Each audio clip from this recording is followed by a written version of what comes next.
नमस्कार, मैं हूं विजय मांगे और हमारी इस खास पेशकश में आपका स्वागत है। जैसा कि हमारी इस खास पेशकश का नाम है राजनीतिनामा मध्य प्रदेश, यानी नाम से ही जाहिर है कि मध्य प्रदेश के राजनीतिक सफर की हम यहां बात कर रहे हैं। ऐसा राजनीतिक सफर जो 1956 से शुरू हुआ और 2003 तक इस राजनीतिक सफर को समेटने की कोशिश की गई है। दरअसल राजनीतिनामा मध्य प्रदेश एक किताब है जो मध्य प्रदेश के वरिष्ठ पत्रकार दीपक तिवारी जी ने लिखी है और इस किताब में, ये किताब मेरे हाथ में मौजूद है, इस किताब में वो तमाम राजनीतिक पहलू और राजनीतिक घटनाओं का जिक्र है जो शायद किसी ने सुनी नहीं होगी और जो राजनीति के जानकार हैं उनके जहन में भी ऐसी घटनाएं नहीं आई होगी, क्योंकि ये ऐसी घटना है जो सुनना और जिन्हें समझना बेहद दिलचस्प है। और राजनीति जो एक ऐसा सब्जेक्ट है, ऐसा विषय है, या तो वो राजनीति के छात्रों को ज़्यादा पसंद आता है या फिर इससे जुड़े हुए लोगों को, लेकिन एक आम आदमी राजनीति से हमेशा दूरी बनाए रखता है। लेकिन इस किताब में राजनीतिनामा मध्य प्रदेश में ये जो पहलू बताए गए हैं उससे आम आदमी की भी दिलचस्पी होगी। और हमारे साथ इस किताब के लेखक और मध्य प्रदेश के वरिष्ठ पत्रकार दीपक तिवारी जी खुद मौजूद हैं। दीपक जी, आपका बहुत बहुत स्वागत है और सबसे पहले बधाई तो इस बेहतरीन और खूबसूरत किताब को लिखने की, राजनीतिनामा मध्य प्रदेश। और इसमें आपने जो पहलू और जो राजनीति की घटनाएं बताई हैं वो शायद ही किसी को पता थी, लेकिन किताब को लिखने का अपना एक अलग अनुभव होता है। और जब इतिहास में हम जाते हैं 1956 से लेकर तो 2003 तक का आपने इसमें जिक्र किया है, तो कैसा रहा ये आपका अनुभव? क्योंकि इतिहास को जानना और इतिहास की स्टडी करना अपने आप में एक रोचक अनुभव कहा जाता है। निश्चित तौर पर विजय जी, सबसे पहले तो धन्यवाद आपके लिए कि आप मुझे बधाई दे रहे हैं। और ये पहली बार ये है कि पुस्तक इस तरह से सामने लोगों के आ रही है। विधिवत अभी इसका विमोचन नहीं हुआ है। इतिहास से ही भविष्य का रास्ता निकलता है, इसलिए शायद इतिहास को जानना हर कौम, हर देश, हर समुदाय, हर वर्ग बहुत गंभीरता से इतिहास का अध्ययन करता है। और मध्य प्रदेश का जो राजनीतिक इतिहास है वो बड़ा मज़ेदार राजनीतिक इतिहास है। वैसे तो जो राजनीति अपने आप में ही हमारे और आपके जैसे लोगों के लिए मज़ेदार ही लगती है, तभी हम लोग इस पेशे में भी हैं। पर एक जो मुझे इस पुस्तक को लिखने की बात जो जहाँ से शुरू हुई, ये बात 2005-06 की थी। उससे भी पहले की बात है कि जब हम और आप कई बार निकलते हैं राजनीति पर जानने के लिए, मध्य प्रदेश के पीछे के इतिहास को जानने के लिए। 2000 के बाद छत्तीसगढ़ अलग हुआ है जी। तो हमारे पास में रिसोर्सेज बहुत कम नज़र आते थे, और जो नज़र आते थे वो फैले फैले हैं, छोटी छोटी जगहों पे हैं। पुराने पत्रकारों ने कुछ कुछ लिखा है, राजनीतिज्ञों ने भी बहुत कुछ लिखा है, पर एक जगह पूरा का पूरा 56 से लेके एक क्रमशः नहीं मिलता है। जो पत्रकार जिस समय एक्टिव रहा, जैसे हम लोग और लोग अभी इस उदारीकरण के बाद वाले समय में एक्टिव हैं, तो हो सकता है जब हम लिखेंगे तो हम इस पीरियड को बहुत अच्छे से लिखेंगे। तो इसको पीछे को पूरे को समेटते हुए एक मैंने कोशिश की, एक कह सकते हैं कि एक रिसर्च जैसी है। और जैसा आप देखेंगे पुस्तक में कि सोर्सिंग पर मैंने किताब में बहुत ज़्यादा ध्यान दिया है कि कौन सी चीज़ कहाँ से लाई गई है। इसके लिए मैंने बहुत सारे साक्षात्कार किए, लोगों से व्यक्तिगत बातचीतें की। उसके अलावा जो दस्तावेजी प्रमाण है तो वो हर पृष्ठ के नीचे आपके लिए मिलेंगे कि अगर ये बात कही जा रही है तो इसके पीछे का आधार क्या है जी। और जैसा आप कह रहे थे कि मध्य प्रदेश वैसे ही बहुत समृद्ध रहा है, तो मध्य प्रदेश तो Ravishankar Shukla, the grand old man of Congress party जो कहलाते थे, DP Mishra, the first original Chanakya of Indian politics, वो मध्य प्रदेश के हैं। अर्जुन सिंह, जिनकी बारे में कितनी सारी किंवदंतियां हैं, दुर्भाग्य से वो अभी हाल ही में दिवंगत हुए।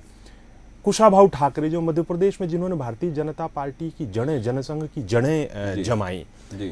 इसके अलावा राजमाता सिंधिया की, जो ना होती तो शायद भारतीय जनता पार्टी आज इस स्वरूप में ना होती, क्योंकि राजमाता ने जिस तरह से जनसंघ के लिए सींचा है अपने रिसोर्सेज के माध्यम, तो इन सब लोगों के बारे में जानने को मिलेगा। और पूरे क्रम से इतिहास के लिए कोशिश की गई है कि किस्सों के माध्यम से इन सब चीज़ों को कहा जाए, एक थोड़ा लाइटर मोड में। बिल्कुल, आपने इन तमाम बड़े नेताओं की बात की और मध्य प्रदेश की राजनीति में निसंदेह यकीनन ये बड़े नेता, इनका अपना एक अलग योगदान रहा है। जब इनके बारे में आपने जानकारियां जुटाने की कोशिश की तो ऐसे कौन से नेता का चटक रंग हम कहेंगे कि, या ऐसे कौन से नेता ने आपको आकर्षित किया कि ये जानकारी उनके लिए उनसे जुड़ी हुई ये जानकारी आपके पास भी नहीं थी, या फिर एकदम नई जानकारी, बेहद नई जानकारी आपको लगी हो कि अरे ये तो मेरे पास भी जानकारी थी, एक नया खुलासा हुआ? ऐसे कौन से नेता हैं जिन्होंने आकर्षित किया आपको? देखिए, अगर 56 से शुरू करें तो मुझे लगता है कि सबसे जो महत्वपूर्ण और जो सबसे पावरफुल कैरेक्टर मध्य प्रदेश में, पॉलिटिकल कैरेक्टर अगर किसी का रहा है तो वो द्वारका प्रसाद मिश्र, डीपी मिश्र। डीपी मिश्र की आधुनिक लोगों के लिए, अगर आज के लोगों के लिए बात कहें तो कई लोग इससे ज़्यादा उनको कनेक्ट कर पाएंगे कि वो ब्रजेश मिश्र जो अटल बिहारी वाजपेयी के रक्षा सलाहकार थे, प्रमुख सलाहकार थे और नेशनल NSA थे, नेशनल सिक्योरिटी एडवाइज़र, उनके पिताजी थे। डीपी मिश्र लेजेंडरी शख्सियत है मध्य प्रदेश की। जब लाल बहादुर शास्त्री जी का निधन ताशकंद में हुआ तो उसके बाद में इंदिरा गांधी ने सवेरे 4 बजे डीपी मिश्र को सवेरे सवेरे फ़ोन किया कि मिश्र जी, शास्त्री जी का देहांत हो गया है और आप पहली फुर्सत में भोपाल आ जाइए। सवेरे 6 बजे सरकार, उस समय मुख्यमंत्री थे यहाँ भोपाल में डीपी मिश्र। और मज़ेदार बात यह है कि डीपी मिश्र सरकारी बंगले में मध्य प्रदेश में कभी नहीं रहे, उनको कोई बंगला पसंद ही नहीं आता था। तो एक प्राइवेट, एक निजी मकान में रहते थे। और वो निजी मकान, जो भोपाल के दर्शक हैं समझ सकते हैं, जहानुमा के सामने एक बंगला है, उसको किराए से लेके रहते थे। तो सवेरे 6 बजे सबसे पहले डीपी मिश्र दिल्ली पहुंचे और दिल्ली पहुंचने के बाद में शाम 4 बजे जाके पूरे देश के 18 कांग्रेस शासित राज्यों के मुख्यमंत्रियों ने मध्य प्रदेश भवन में एक बैठक की और वहां से एक प्लान का प्रस्ताव जारी किया कि हम सब इंदिरा गांधी को प्रधानमंत्री के रूप में देखना चाहते हैं। तो इंदिरा गांधी को जो प्रधानमंत्री बनाने के निर्णायक समय में जो बुद्धि लगी हुई थी वो डीपी मिश्र की थी। तो डीपी मिश्र इसीलिए मध्य प्रदेश के चाणक्य कहलाते हैं। तो उनकी शख्सियत जो है मुझे लगता है कि बहुत ही जोरदार। और एक बात और मैं ऐड करना चाहूंगा विजय जी इसमें, डीपी मिश्र वो शख्सियत है जिन्होंने सबसे ज्यादा लिखा है। अंग्रेजी में लिखा है, हिंदी में लिखा है। उनका जो महाकाव्य है कृष्णायन, अवधी में भगवान कृष्ण के बारे में बहुत कम लोगों को मालूम है कि लिखा गया, और जितना भी लिखा गया है वो ब्रज भाषा में है। लगभग 1400 पन्ने में उन्होंने कृष्ण की गाथा दोहा, चौपाई, छंद, सोरठों में लिखी है, वो भी 1930 के दशक में डीपी मिश्र ने जेल में रह के। तो ऐसा मुख्यमंत्री जिसने पूरी की पूरी रामायण की तरह कृष्णायन है, 1400 पन्ने में लगभग 3-4 हजार दोहे, चौपाई हैं जिसमें वो उन्होंने लिखी, तो अद्भुत प्रतिभा थे। तो यानी कि डीपी मिश्र मध्य प्रदेश के मुख्यमंत्री, तो उन बतौर मुख्यमंत्रियों में जितने मुख्यमंत्री हुए हैं 1956 से लेकर अब तक, तो वो तो पहले पायदान पे। और ऐसे कौन से मुख्यमंत्री हैं जिनकी पर्सनैलिटी ने इस पूरी किताब की रचना करने के दौरान आपको आकर्षित किया हो कि नहीं, ये भी एक अच्छे बेहतर मुख्यमंत्री? मुझे लगता है कि मध्य प्रदेश में अगर जब मुख्यमंत्रियों की बात होगी तो श्यामा चरण शुक्ल का नाम हमेशा एक विजनरी चीफ मिनिस्टर के रूप में लिया जाएगा। उनको समय बहुत कम मिला, टुकड़ों टुकड़ों में 2-3 बार वो मुख्यमंत्री रहे। आखिरी बार जब वो रहे तो मात्र 7-8 महीने के लिए ही रहे, पर वो बड़े विजनरी चीफ मिनिस्टर थे। वो ही एकमात्र मुख्यमंत्री थे जिन्होंने सबसे पहले, जब वो 70 के दशक में पहली बार बने, तो उन्होंने कहा कि मध्य प्रदेश की जो तरक्की है वो केवल सिंचाई के माध्यम से हो सकती है, इसके अलावा बाकी कोई दूसरे रास्ते बाद में खोजे जाना चाहिए। तो जितनी भी मध्य प्रदेश की बड़ी बड़ी सिंचाई परियोजनाएं हैं वो सब श्यामा चरण शुक्ल के समय बनी। तो वो मध्य प्रदेश के एक विजनरी चीफ मिनिस्टर थे। पर जिस तरह से अक्खड़ डीपी मिश्र थे, उसी तरह से अक्खड़ श्यामा चरण शुक्ल भी थे। तो इन लोगों का जो पॉलिटिकल स्पैन है, जो समय है, वो बहुत लंबा नहीं रह पाया। समय इनको ज़्यादा नहीं मिला। यानी कि श्यामा चरण शुक्ल भी एक बेहतर पर्सनालिटी थे मुख्यमंत्री के तौर पर। जब इतिहास के हम लोग पन्ने पलटते हैं तो कई विवादास्पद बातें भी आती हैं और कई ऐसे विवाद जुड़े रहते हैं नेताओं के साथ। चूँकि ये पूरी किताब जो है वो नेताओं के इर्द गिर्द है, उनके किस्सों पर आधारित है, तो ऐसे विवादित वाक़ये भी है। तो जब आपने अपनी लेखनी चलाई तो ऐसा कभी मन में ख्याल आया कि अरे इसमें थोड़ी सी दिक्कत हो सकती है, या फिर थोड़ा सा समस्या हो सकती है, या फिर जैसा जो आपके सामने आया, जो किस्सा आया, वैसा ही आपने उसको परोसने की कोशिश की? ये आपने बहुत अच्छी बात की है विजय जी।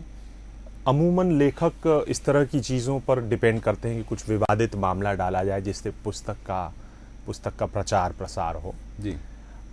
एक पत्रकार होने के नाते मुझे लगा कि इस तरह की चीप जो चीज़ें हैं उससे बचा जाना चाहिए। अगर कहीं बहुत ज़रूरी हुआ है, जो पाठक जब पढ़ेंगे तो देखेंगे कि जहाँ जहाँ भी ऐसी स्थितियाँ आई हैं वहाँ पर मैंने पूरी कोशिश की है कि उनके लिए प्रॉपरली सोर्स की जाएँ वो चीज़ें, कि वो जानकारी मुझे कहाँ से मिली है, किस साक्षात्कार में मिली है, या किस पेपर से मिली है, या किस विधानसभा की चर्चा में वो चीज़ आई है। तो जहाँ कहीं भी इस तरह की किसी भी विवाद की संभावनाएं थी या विवादित मुद्दे थे मध्य प्रदेश के, उन सब को लेके काफ़ी गंभीरता मैंने बरती है, ये मानते हुए कि मैं जो कुछ भी अपने पाठकों के लिए दूं उसमें क्रेडिबिलिटी वाला जो फैक्टर है वो किसी भी स्तर पे कम ना हो पाए। बिल्कुल, यानी कि विवादों को, जो विवाद थे उनको देखते हुए आपने बड़ी सावधानी बरती है। विवादों की बात हो रही तो सबसे ज़्यादा विवादित नेता 1956 से लेकर तो 2003 तक का इस किताब में जिक्र है तमाम सारे राजनेताओं का। किसे देखते हैं आपकी जो सबसे ज़्यादा विवादों में, सबसे ज़्यादा सुर्खियों में रहे?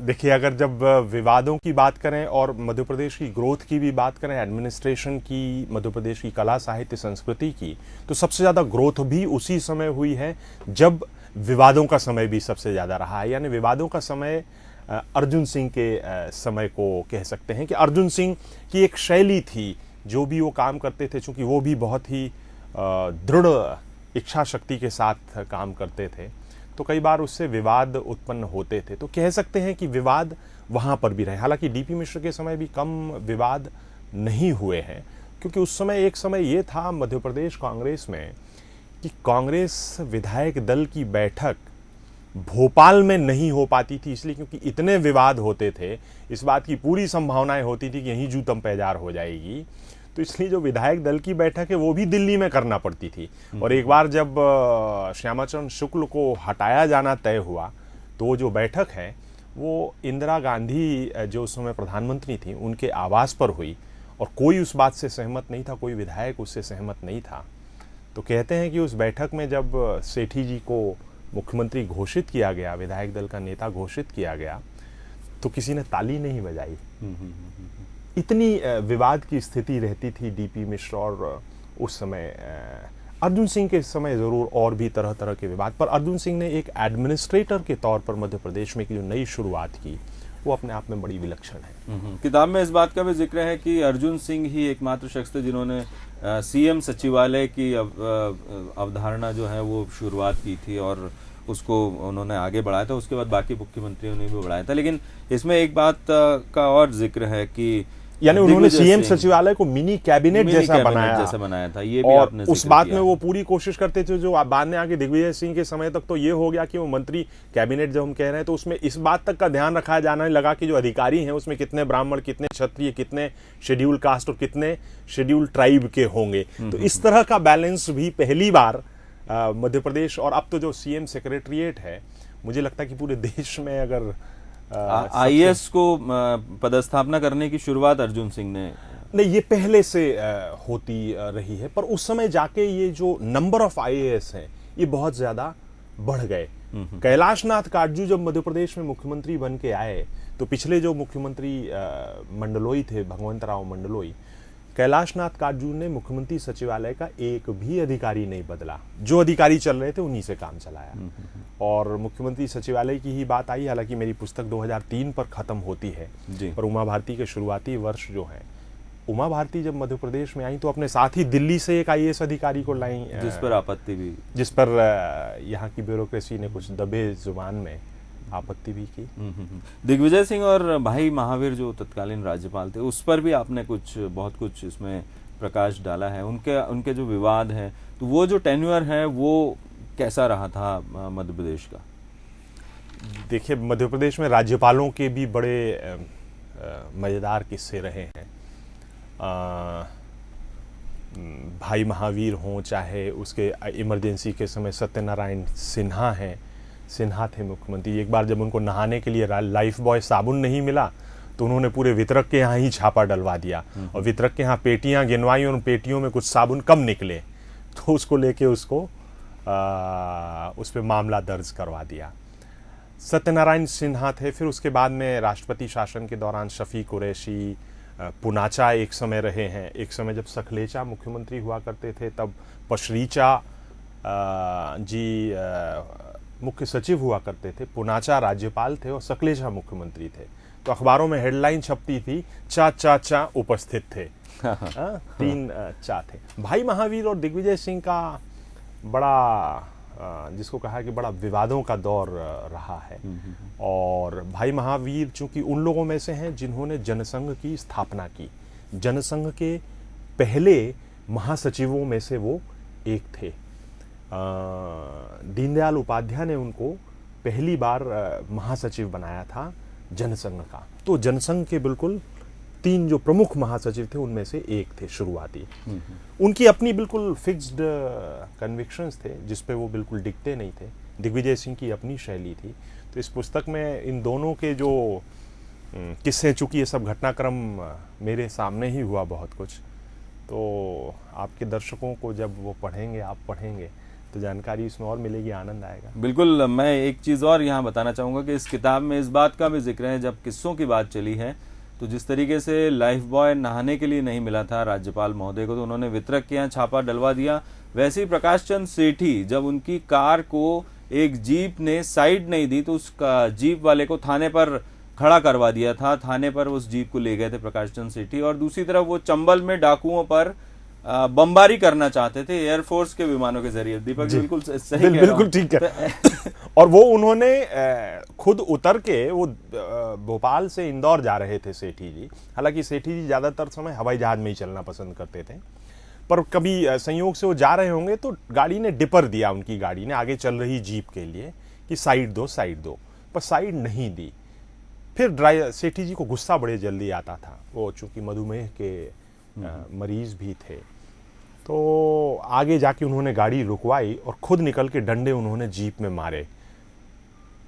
पूछा कौन हो तुम लोग? तो उन लोगों ने जवाब दिया कि साहब हम लोग कांग्रेस के नेता हैं, दुर्ग से आए हैं, सहकारिता का एक भ्रमण है, सहकारिता के नेता हैं, तो हम लोग भ्रमण पे जा रहे हैं।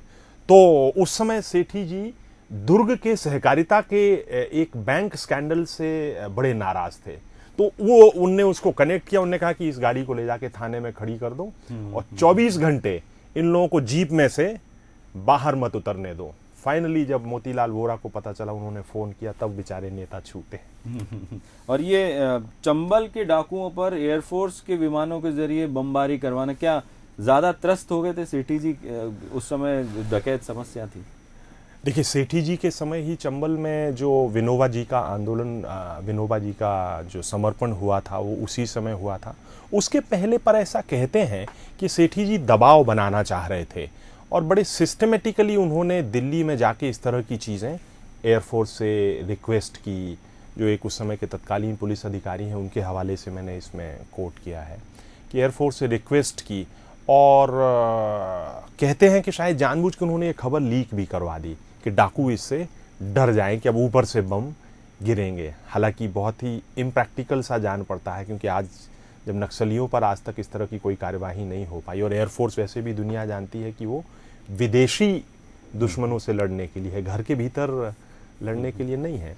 तो उनकी पूरी कोशिश थी कि वो हो, पर संभवतः भारत सरकार ने उनको मना किया होगा। किताब में आपको पता चलेगा। बिल्कुल बिल्कुल, किताब में तो बहुत सारी चीज़ें हैं और बहुत इंटरेस्टिंग, पढ़ने लायक है। इस 2003 तक के जो आपने पूरा एपिसोड किया है, कार्यकाल है 1956 से 2003, इसमें 2 साल बीजेपी सरकार का भी कार्यकाल रहा है, 90 से 92 तक का। उस कार्यकाल को आप कैसा देखते हैं? उस तत्कालीन सरकार की कार्यशैली और उस वक्त के बीजेपी नेता, वो कैसा आपके सामने आया? मुझे तो ये लगता है कि वो जो 2.5-3 वर्ष थे सुंदरलाल पटवा की सरकार के, और उसके पहले जो जनता पार्टी की सरकार थी जिसमें जनसंघ और समाजवादी थे, तो उससे बहुत सारे सबक लिए हैं। और शायद यही कारण है कि ये जो पीछे सरकारें हम 2003 से देख रहे हैं, उसमें उस तरह के कोई भी विवाद नहीं हो पाए, क्योंकि कहाँ मुख्यमंत्री उन सरकारों के पता चला कि मध्य प्रदेश का हवाई जहाज लेके काठमांडू चले गए, जबकि मध्य प्रदेश बिना इजाज़त के, बिना मिनिस्ट्री ऑफ एक्सटर्नल अफेयर्स की परमिशन लिए हुए। और वो भी किस्सा आपको जानने को मिलेगा सखलेचा जी का, कि जब वो नेपाल चले गए थे बड़े सारे आरोप लगे थे कि सचमुच में उसमें हुआ क्या था। दो मुख्यमंत्रियों को मध्य प्रदेश से बर्खास्त किया गया, ऐसा आपकी किताब में जिक्र है। एक तो उमा भारती तो जहन में आती है जी, वो चुनाव हारे हैं। अच्छा, चुनाव हारे हैं। ये भी अपने आप में मुझे लगता है कि ये देश के लोकतांत्रिक इतिहास के बड़े माइलस्टोन्स हैं कि सिटिंग चीफ मिनिस्टर पहली बार देश में हारे थे कैलाशनाथ काटजू, और उनको हराने वाले कोई और नहीं थे, लक्ष्मी नारायण पांडे थे। उसके बाद में जो लगातार 9 बार सांसद रहे मंदसौर से, उनको जावरा से हराया गया था। और उन लक्ष्मी नारायण पांडे को अभी हाल ही में मीनाक्षी नटराजन ने हराया। पर वो लक्ष्मी नारायण पांडे चूंकि पटवा गुट के नहीं होते थे मध्य प्रदेश में, तो कभी भी उनके लिए भारतीय जनता पार्टी में कोई ऐसा कोई वो महत्व नहीं मिला जो उनको मिलना चाहिए था। दूसरे और एक और मुख्यमंत्री हैं, आपको आश्चर्य होगा जान के, जो हारे हैं सिटिंग चीफ मिनिस्टर, वो है श्यामा चरण शुक्ल।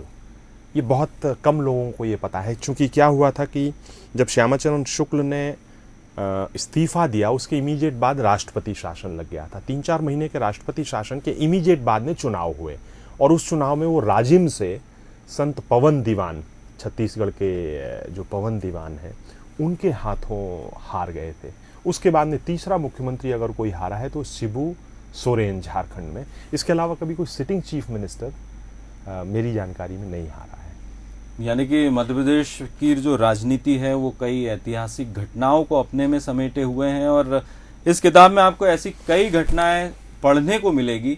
और जैसा कि हमेशा बॉलीवुड के स्टार कहते हैं जब भी वो अपनी फिल्म के प्रमोशन के लिए पहुंचते हैं कि सिनेमा घर पहुंचिए, टिकट खरीदिए और फिर फिल्म देखिए, तो फिल्म देखने का आनंद उस समय बहुत अच्छा लगेगा, बजाय टेलीविज़न या फिर सीडी के जरिए आप नई फिल्म देखेंगे। उसी तरीके से हम भी ये कहना चाहेंगे कि इस किताब को पढ़ने के लिए इसे खरीदिए ज़रूर, क्योंकि ये किताब एक माइलस्टोन है, और जिन्हें रुचि है मध्य प्रदेश के इतिहास को जानने की, और ख़ास तौर पर उस इतिहास के दौरान जो किस्से हुए हैं उसे समझने की, उसे पढ़ने की रुचि है, तो ऐसे लोगों के लिए, ऐसे दर्शकों के लिए, ऐसे पाठकों के लिए ये किताब माइलस्टोन है, और एक बहुत खूबसूरती से लिखी हुई है, बहुत सिंपल भाषा या सहज भाषा में लिखी हुई है। क्योंकि दीपक जी पिछले 15 सालों से अंग्रेजी पत्रकारिता कर रहे हैं, और उन्होंने बहुत सहज तरीके से इसे लिखने की कोशिश की है। उन्होंने इसमें जिक्र भी इसका किया है, और कहीं कुछ गलतियां भी हुई तो उसके लिए आपने क्षमा भी निश्चित तौर पे बहुत गलतियां होंगी, जो मुझे लगता है कि जो पाठक हैं पढ़ने के बाद में पॉइंट आउट करेंगे तो मुझे बड़ी प्रसन्नता होगी, और अगले जो एडिशंस आएंगे उनमें मैं करेक्शन भी करूंगा, क्योंकि मुझे पता है कि इसमें बहुत सारी गलतियां रह गई होंगी। जी जी जी। और इस किताब में एक बात और मैं आपको बताना चाहूंगा कि आज के जो प्रधानमंत्री पद के उम्मीदवार हैं नरेंद्र मोदी, जब वो 1998 में मध्य प्रदेश में थे तब उनका प्रदेश इकाई ने बायकॉट कर दिया था। बायकॉट क्यों किया था वो भी आपको बता देते हैं, क्योंकि 1998 में बीजेपी को लग रहा था कि वो सरकार बना लेगी, लेकिन और सरकार का सेहरा नरेंद्र मोदी के सिर पे कहीं ना बंध जाए, इसीलिए उन्होंने बाहरी व्यक्ति कहकर नरेंद्र मोदी का बायकॉट किया था। मैं दीपक जी बिल्कुल सही कह रहा हूं, ऐसे ही इस किताब में बिल्कुल जी जिक्र है। तो ये तमाम रोचक और दिलचस्प किस्से इस किताब में आपको पढ़ने के लिए मिलेंगे। हमारी इस खास पेशकश में इतना ही, और इतना जरूर कहेंगे कि राजनीति के जानकार और जिन लोगों को राजनीति में रुचि है वो इस किताब को जरूर खरीदें।